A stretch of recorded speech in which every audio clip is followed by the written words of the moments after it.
Hey class, so in this video we are going to go over the PowerPoint that covers the highlights of Chapter 7. Right? Chapter 7 is all about inductive arguments. Okay? What is an inductive argument? Well, an inductive argument is a claim where the conclusion that follows the premises is probably true or probably the case. With inductive arguments, there's no way to prove them true or false. They are either just stronger or weaker arguments. And this is just the state of existence, the state of the world, reality, is that there are simply some things that we cannot prove to be true or false. We simply use research and evidence and experience and logical reasoning to present a claim that is supported by reasoning that strongly indicates the conclusion is true. All right. So there are certain words and phrases that are commonly used in inductive arguments, like probably, most likely, chances are, it is reasonable to suppose, we can expect, or it seems probable, right? You can see how all of those phrases, those indicators, are qualifying the conclusion. They're not making a solid statement of fact that is true or false. They're simply saying that, we have presented some strong reasons to indicate that this conclusion is most likely true. Now, you're not always going to see those indicator words, but still, the idea is when you're looking at an argument, you're looking at the premises and the conclusion. Do the premises show that this conclusion is absolutely true? Or does it show that this conclusion is probably true? So you may have to make that determination on your own if the indicator phrases aren't there, but that's how you tell the difference. Am I dealing with an inductive argument? Well, can the conclusion be proven true or false with absolute certainty? No? Well, then it's probably an inductive argument. All right? For instance, most corgis make good watchdogs. My new dog, Mindy, is a corgi. Therefore, Mindy will probably be a good watchdog. The reason that we cannot say that with certainty is because not every single corgi makes a good watchdog. Only most of them do. And since not every single one of them does, we cannot say with certainty that Mindy will. But she probably will be, right? Okay. We use inductive reasoning just about every day of our life, when we extend what we already know to a situation that is not as familiar to us. For example, you may be looking for a new daycare for your child, and you have 3 friends who have all sent their children to the same daycare, and they have had nothing but great things to say about that daycare. So, you're using inductive reasoning there to say, well, my friends have sent their children there and had good experiences. So if I send my child there, we will probably have a good experience as well. Or you may have a U.S. Senate candidate who is looking at, some data that says that only 19.9% of 18 to 29-year-olds voted in the 2014 federal election, which was the lowest turnout in any federal election. And that leads us to think that young people in college aren't likely to vote in midterm elections, because if they didn't turn out in great numbers for the federal election, they're even less likely to show up for the midterm election. So that senator then gears her campaign towards a primarily older constituency, doesn't really try to reach the 18 to 29-year-old demographic, right? So they're taking what is known and applying it to what is not as familiar, right? Inductive reasoning. If these young people, you know, weren't voting in the federal election, they are even less likely to vote in the midterm election. Therefore, they probably won't vote in this one either, right? So as you can see, though, inductive logic is based on probability rather than certainty. So there is always the possibility of being wrong. There's always the possibility of error. Just because your three friends and their children had great experiences of this at this daycare does not guarantee that you and your child will be happy with it. Is it reasonable to think that the chances are good that you will also like it? Yes. But is it a guarantee? No. Is there a good chance that young college students won't vote in this midterm election? Yeah. But is it a guarantee? No. What if they turn out in record numbers, right? So that is the downfall of inductive reasoning, is that it does not provide certainty, only probability.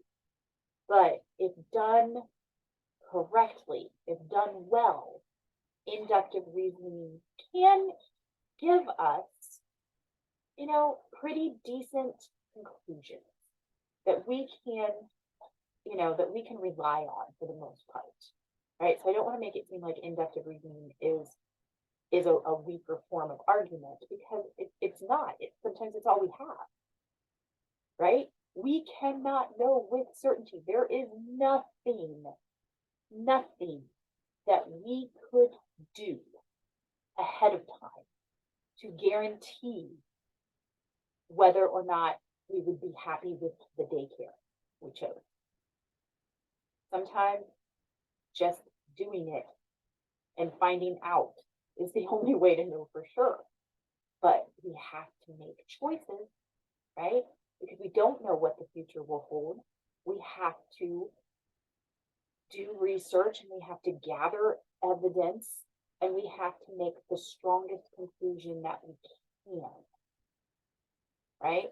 So it's not that inductive argument is weak or flawed. It's just not going to provide us with certain answers, like sure, guaranteed answers, only probability. Okay. All right. There are three types of common inductive arguments: generalizations, analogies, and causal arguments. We're going to look at all three. Let's look first at generalization, right? We use generalization when we draw a conclusion about a certain characteristic of a group or population based on a sample from that group, right? So for example, you sneeze whenever you're around your roommate's cat, your sister's cat, and your grandmother's cat. Those cats are your sample, a smaller group of a larger population. Based on your experience with that sample group, you could reasonably conclude that all cats, the population, will probably make you sneeze, right? Now again, probably make you sneeze, because we cannot guarantee that every single cat on the face of the planet is going to make you sneeze, right? So we take characteristics of a sample and we apply them to the whole population. Some of the ways that this is done in data collection processes is with polls and surveys and sampling techniques. All right. So polls are a type of survey that involves collecting opinions, gathering information on a specific topic from a sample group of people for the purpose of analysis. So polls provide a window into how people think, how they feel, So much so that like marketing firms and even politicians and public policymakers, they won't take major action on things until they've done polls and consulted the polls and surveys. So to ensure that a generalization about a population is reliable, pollsters use a method known as sampling to collect the data, right? Because more than likely when you're dealing with advertising and marketing and public policy and politicians, you cannot go out and interview and collect information from every single member of that population. You have to use sampling, right? So sampling entails selecting only some members or sample of a class or group and then making a generalization about the whole population that's based on the characteristics of these members. So we have random samples and self-selected samples. So random samples. Random sample means that every member of the population has an equal chance of becoming a member of that sample. When you're using random sampling, it's going to increase the likelihood that you have what is known as a representative sample.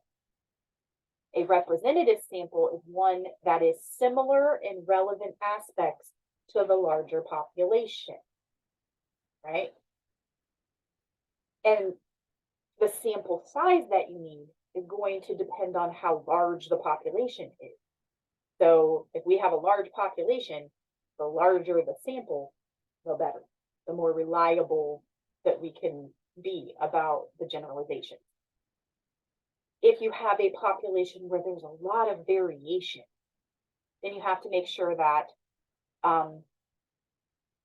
that the sample consists of enough of those variations as well. So for instance, let's say we're looking at the United States. So many people, right? Very large population.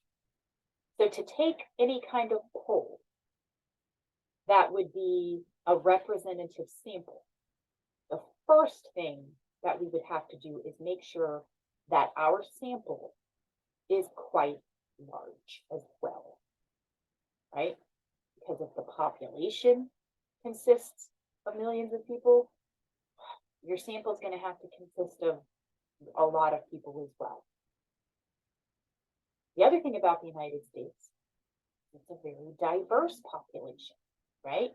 So a lot of variation among members of that population.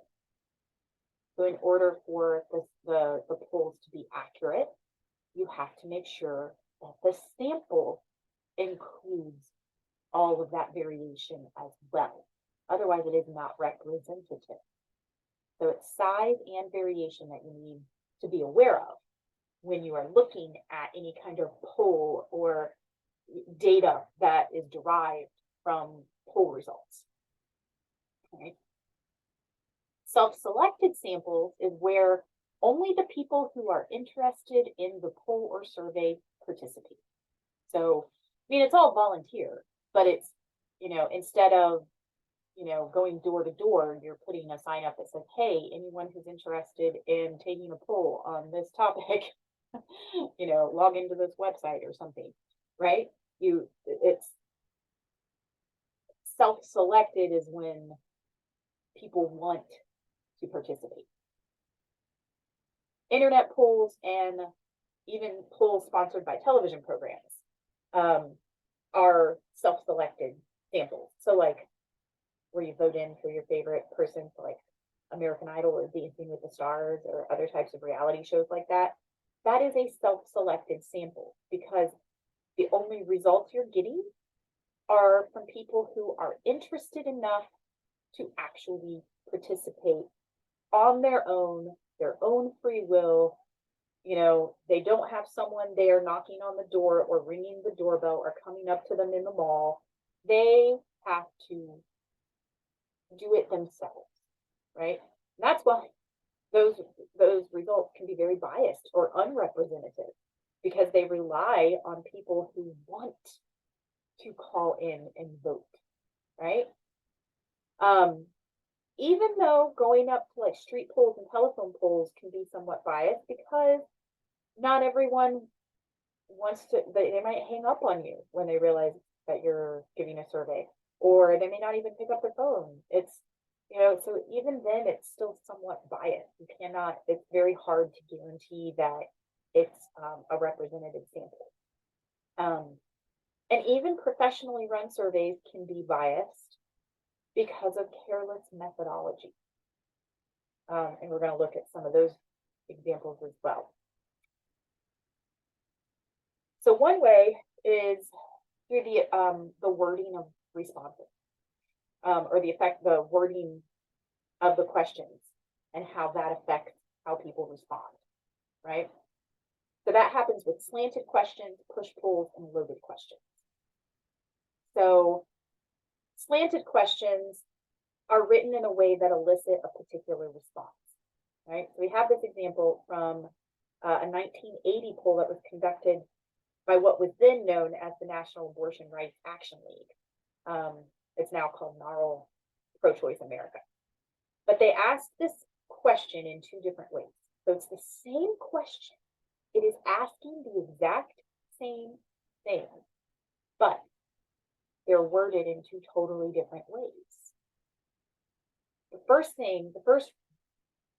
method they used, the first version they used, was, do you think there should be an amendment to the Constitution prohibiting abortions, or shouldn't there be such an amendment?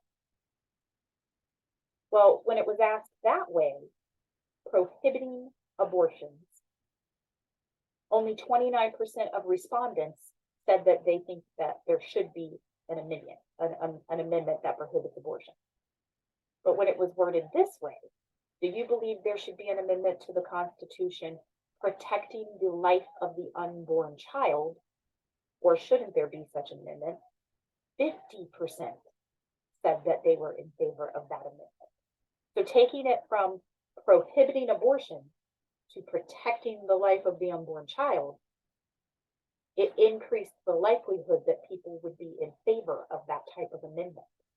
The wording of that little section of the question affected the responses, right? Now, it could be that protecting the life of the unborn child elicits an emotional response, right? Whereas prohibiting abortion, that's so technical and so, sort of dry that it doesn't, that phrase in and of itself doesn't evoke an emotional response. The other thing is prohibiting.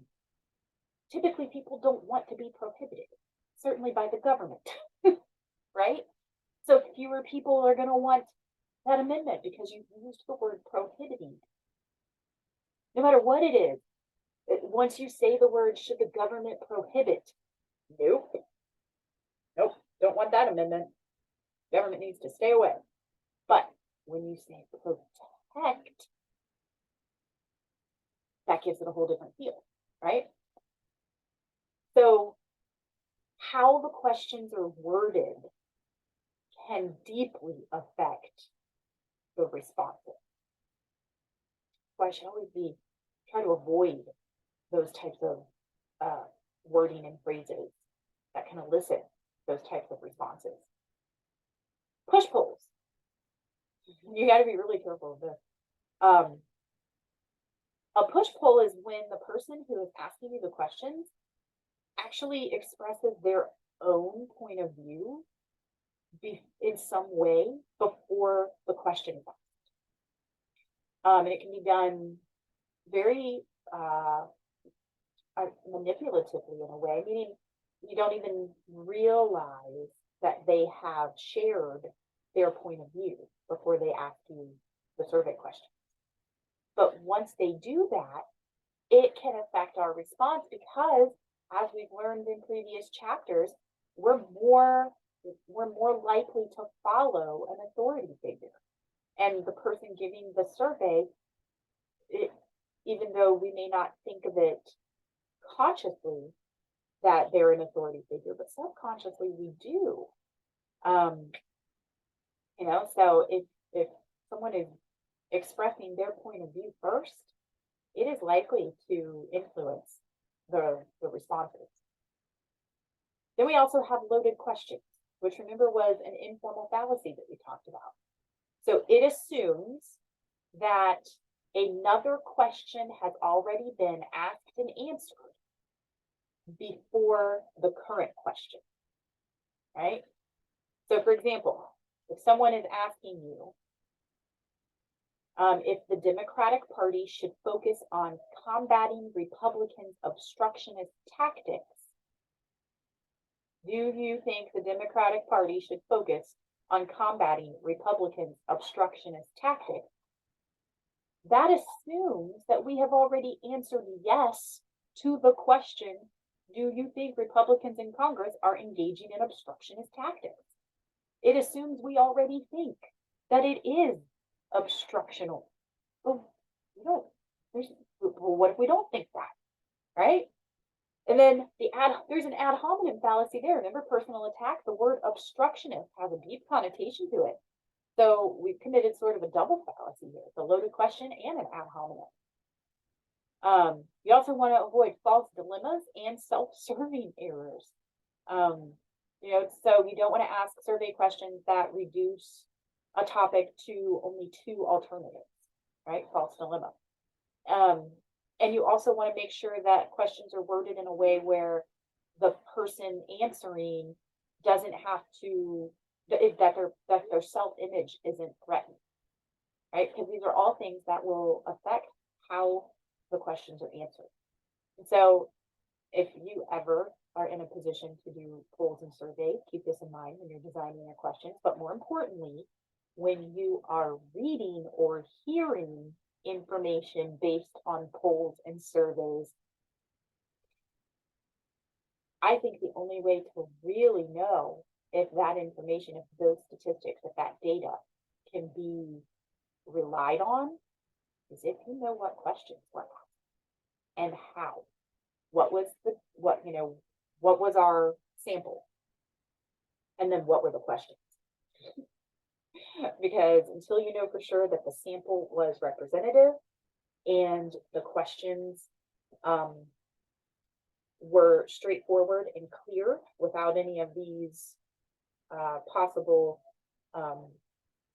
issues coming out of it, then you don't know for sure that the information is reliable. Gosh, how many times do you see survey and poll results in the media being used to make a claim about something? Should never accept them at face value, even if they support what you think already, right? Should just never take them at face value. Now, what's interesting is that, when we're using generalizations, we took the sample and applied that information to the whole population, right? 60% of women think this, 32% of unmarried men think this, whatever, right? Once you have that sample and you have applied it to the population, you can then take the generalizations about the population and use them to make an argument about a particular member of that population, not the sample, a member, right? So let's say that we had done some polls and surveys about what women want for Valentine's Day. And we had a good sample, we had some good questions, valid questions. And what we learned is that the majority of women prefer to be taken out to a nice dinner for Valentine's Day. So we had our sample, we applied the information to the population. Now, we have a man who says, I was going to get my wife Ling a new bathroom scale for Valentine's Day until I read a study that said most women prefer to be taken out to a romantic dinner. I should take Ling out to dinner at the Ritz instead. She'll probably like that more than the scale. So this man then took the information that we had applied to the general population and is applying it to one member of that population, his wife, right? Okay, that happens a lot too. statistics are usually going to be used when we're applying generalizations to a particular case, a particular member of the population, right? And the higher the prevalence of a characteristic in the population, the more likely it is that the application to that individual will be true, right? So for instance, in the previous example with the husband and Valentine's Day, if the study, and again, if it was a good, valid study, said that 80% of women want to be taken out to dinner, there's a really good chance that his wife will indeed prefer to be taken out to dinner for Valentine's Day. So the higher the prevalence of the characteristic in the population, the more likely it is that you can apply it to an individual in the population and it will remain true. For example, in 23 presidential elections, the taller candidate has won in all but 5 instances. That's true, by the way. Therefore, Senator Smith will likely win this year's presidential election since he is 6'2" and his opponent, Governor Adams, is only 5'11". Right? So, in 23 elections, only 5 times the shorter candidate has won. We can be pretty certain that it's going to hold true for this election as well, that the taller candidate will win. Right? All right, so how do we evaluate inductive arguments that use generalization? All right, so you can go through these slides in more detail if you would like, but I'm just going to summarize here. First, make sure that the premises are true. Make sure the sample is large enough. Make sure the sample is representative. Make sure the sample is current and up to date. And make sure that the conclusion that's being come to is actually supported by the premises, right? All right, so making sure they're true, making sure the sample is large enough, because otherwise, if we're basing our conclusion off of a sample that's too small, then we run the risk of the hasty generalization fallacy. All right, make sure our sample is representative, right? And remember, it's not just the size, but it's also the amount of variation. Right? Make sure it's current and up to date. Obviously, things change. The world changes, culture changes. You got to make sure that if you're using surveys of public opinion, that it's current, right? Make sure that the conclusion is supported by the premises. I want to just spend a minute here on this one because I want to make sure you understand what that means. So you have these premises based on these generalizations, right? And maybe all of that is solid, right? Solid surveys, solid, good representative sample, right? All of that is good. Your premises are good. But the conclusion you draw goes outside of the scope of that information. So for instance, since men in general are physically stronger than women, which probably through surveys would be proven to be true for the most part, right? There's nothing wrong with that premise. Women should not be allowed to serve in combat duty in the military. Wait a minute, what? All you're saying is that men are physically stronger than women, which might be true, but how does that actually tell us or prove that women shouldn't be allowed to serve in combat duty? Because combat duty is more than just physical strength. So our conclusion does not logically follow from that premise, right? Even though the premise might be accurate. Okay, our next type of inductive argument is analogies. So analogies are based on a comparison between 2 or more things or events, right? So they're going to contain words like, as, similarly, compared to, right? Analogy, making comparison.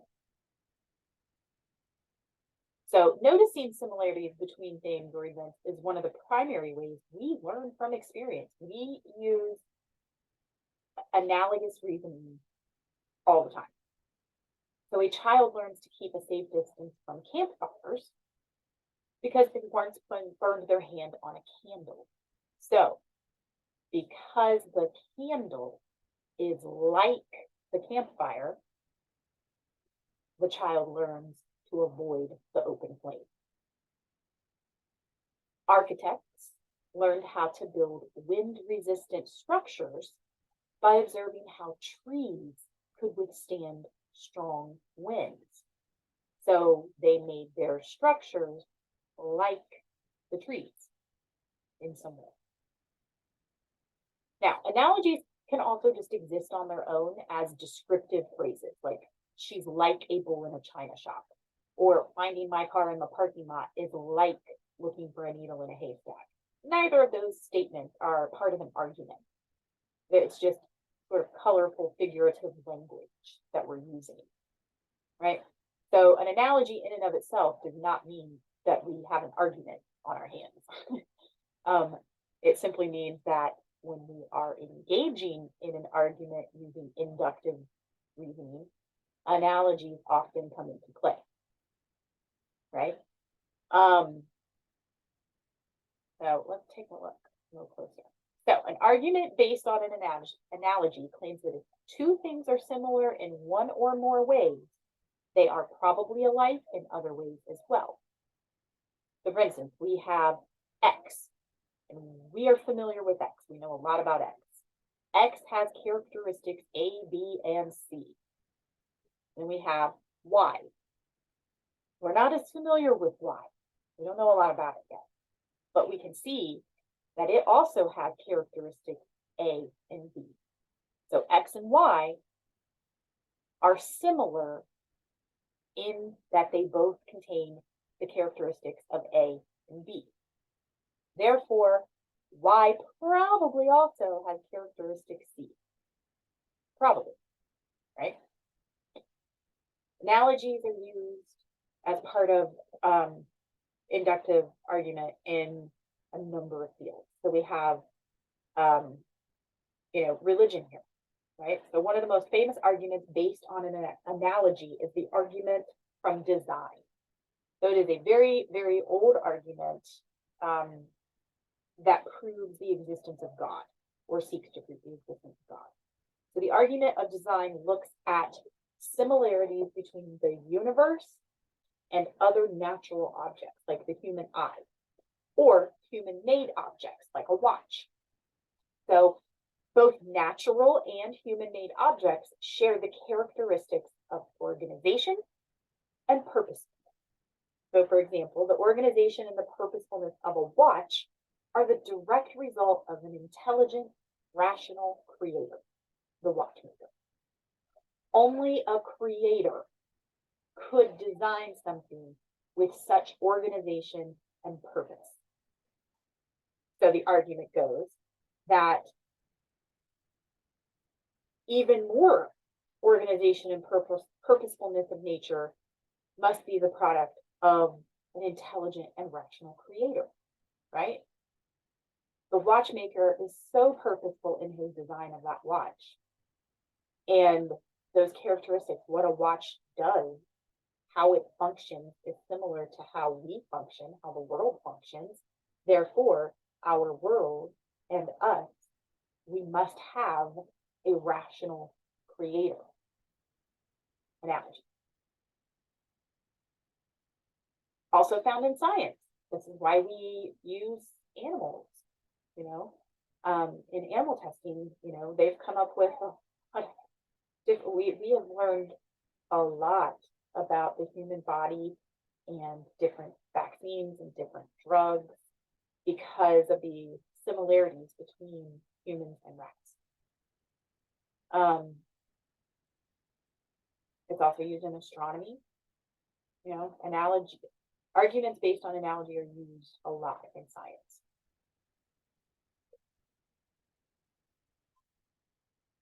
Law definitely uses analogy. It's one of the hallmarks of legal proceedings is what we call, precedent, right? So a previous decision or a previous ruling in a legal matter that happened in the past means that Future cases with similar circumstances or facts will be ruled on in the same way, right? It sets a precedent that similar cases in the future should be decided upon in the same way, right? We're going to look a lot more at legal precedent when we get to chapter 13. We also have some ways in which analogy is used in sort of the realm of war and politics, right?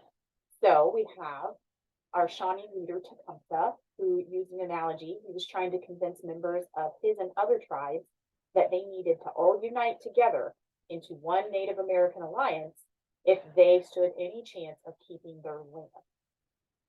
And his argument was to use the analogy of braided hair, which was a single strand of hair is easy to break, but several strands braided together are almost impossible to break.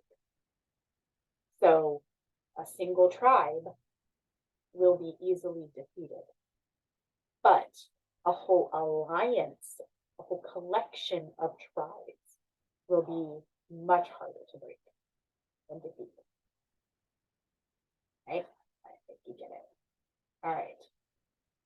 Analogies can also be tools for refuting arguments, right? Especially if the original argument contained an analogy and you have found that analogy to be weak or false, you can use analogy to then refute that argument, right?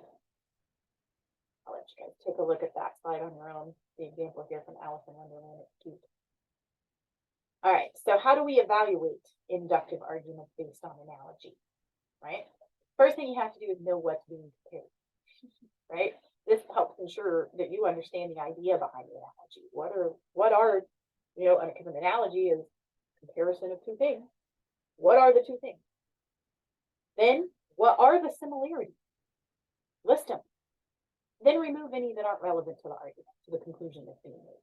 Because two things can have a lot in common. That doesn't mean that every single thing they have in common is going to be something that helps support the conclusion, right? List the dissimilarities, how they're actually different, right? And remove any that aren't relevant to the conclusion. So what you're left with is a list of similarities that are relevant to the conclusion and differences that are relevant to the conclusion. And then you look at those two lists. What's left? Do we have enough similarities that support the conclusion? Do we have far too many differences that weaken the conclusion? Right? The more dissimilarities, the more differences there are, the weaker the analogy usually is. Can you think of any counter analogy? Can you come back the way the Mad Hatter does with Alice? Right? Be like, well, you can't say I say what I mean and I mean what I say are the same thing, because then you could say I see what I eat and I eat what I see are the same thing. They're not, right? And then determine overall, does the analogy itself support the conclusion? Remember, it can't prove it. Inductive reasoning is all about a stronger or a weaker argument. But does the analogy appear to support the conclusion? Right? We also have causal arguments, also super popular in everyday life and the world at large. Right? So we know that a cause is an event that brings about a change or an effect. In causal arguments, something is claimed as the cause of something else. That's what we're trying to prove. We are saying this thing caused this thing, right? Now, again, a causal argument, it is inductive reasoning. It's never a 100% certainty, right? So we really have to understand cause and effect relations in order to engage in this type of thinking effectively. So the term cause is part of the word because, right? Remember, because is a premise indicator. It means that a reason is about to be stated, right? We use it so often that you should really be able to tell right away that, oh, whew, so much of our existence is predicated on causal arguments. Think how often the word because is used. So much of our everyday life, even. Some causal relationships are well established that they are pretty much taken to be true, such as, like, what happens to water as you freeze it, what happens to water as you boil it. Cause and effect, we know that's true, right? But in a lot of cases, establishing a causal relationship is not as easy as it seems at first. We might confuse cause and effect when the events are ongoing and recurrent, and it's not clear which occurred first. Do you have a headache because you're stressed, or are you stressed because you have a headache, right? Does playing violent video games cause people to commit violent acts, or are people already prone to violent behavior more likely to play those types of games, right? Do we know which comes first, the chicken or the egg? That is one of the hardest parts about causal arguments, is really knowing which event happened first.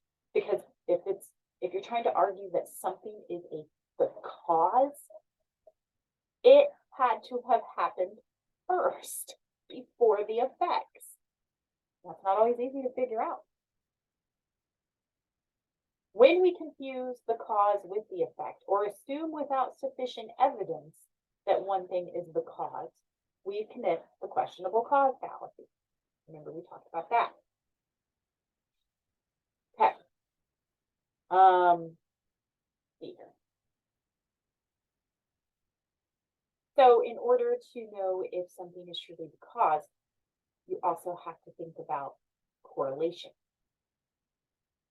And I will be honest with you, it is my personal experience that a significant percentage of causal arguments are based on correlations rather than causal evidence.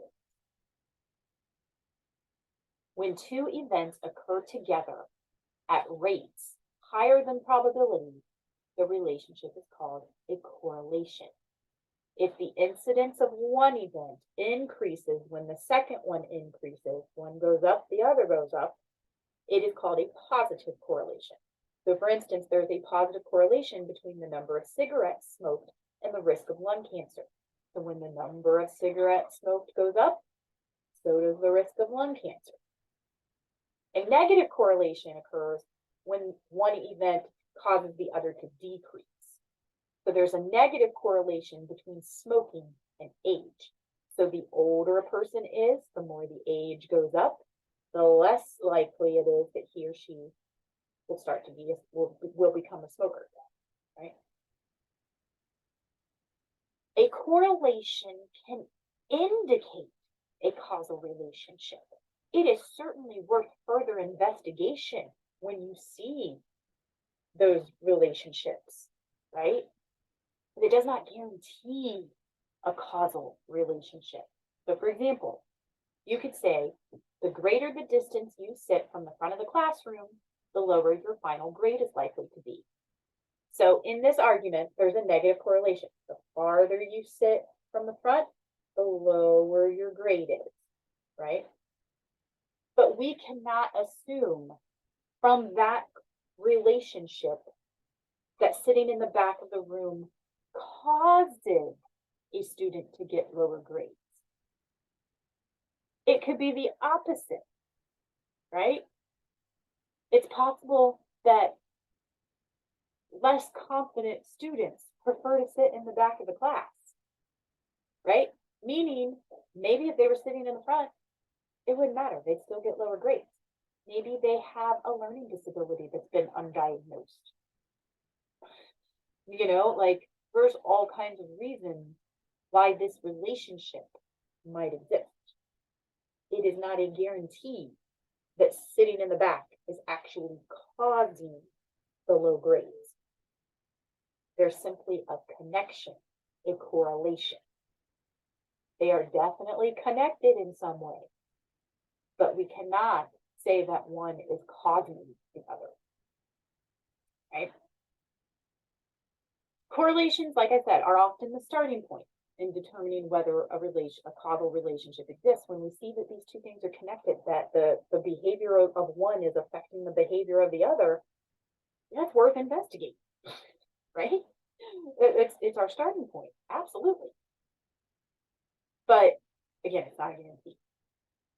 So in order to figure out if one or the other is actually a cause, when possible, scientists are going to use controlled experiments. That's what experimentation is for, is to try to figure out, are these actually a cause-effect relationship, or is it just correlation?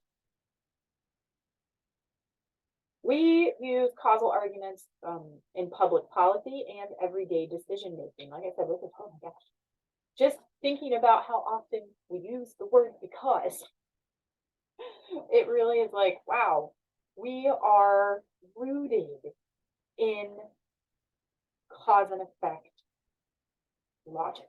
Like that's what we base so much of our existence on, right? So of course it's going to show up in public policy, and of course it's going to show up in our everyday decision making, right? You know, it's a huge component of our existence. So creating effective public policies and making satisfactory life decisions, they both depend on being able to correctly infer causal relationships. We have to get good at it, right? So for instance, why are African American students more likely than European American students to drop out of college, right? What is the cause? We want to know why. Or why did my last two relationships fail? We want to know why. We need to know why, right?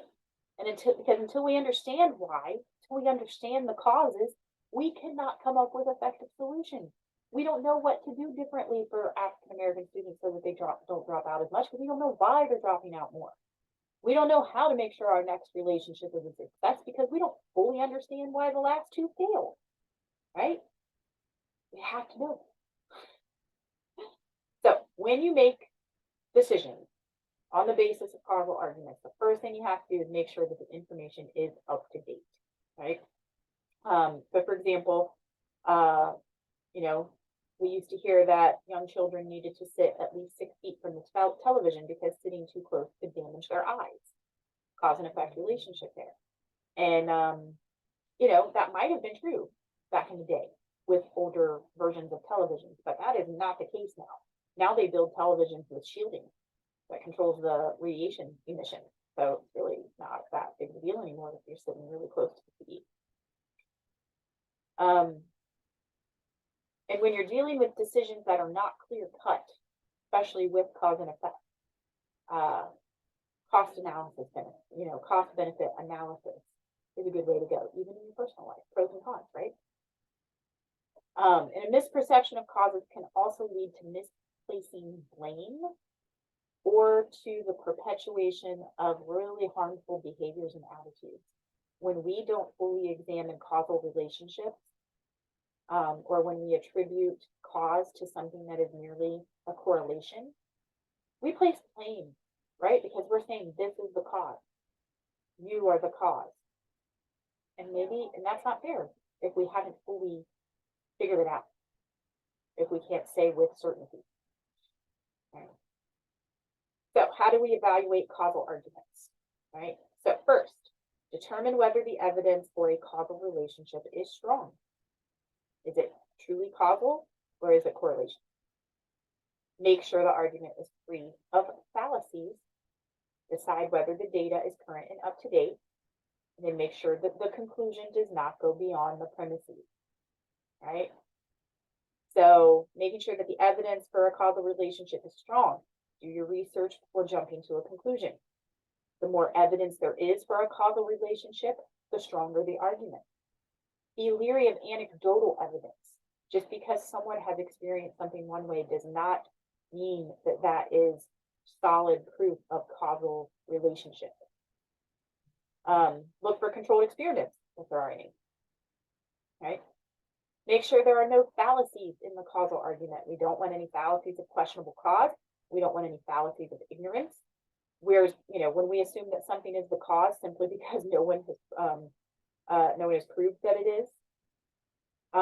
When we assume that something is not the cause because no one has provided that it is, right? So we can't say, well, obviously this is the cause because no one has proven that it's not. No. Or this can't be the cause because no one's proven that it is. No, that's the fallacy of ignorance.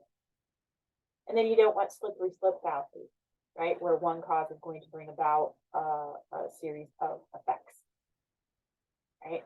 Make sure your data is current and up to date. And then again, make sure that,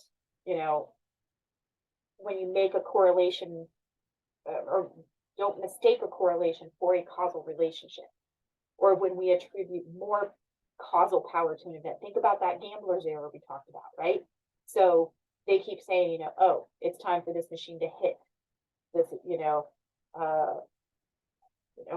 going to hit soon. And then it never does. But sometimes it does. Because obviously sometimes the machine is going to hit, right? Sometimes you are going to get blackjack. Like, but then you think that what you did caused that to happen. Your gambler's error, right?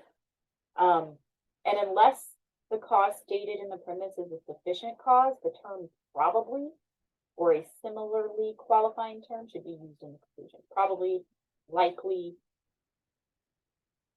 those sorts of qualifying terms, right? So, inductive arguments, generalizations, analogies, causal arguments.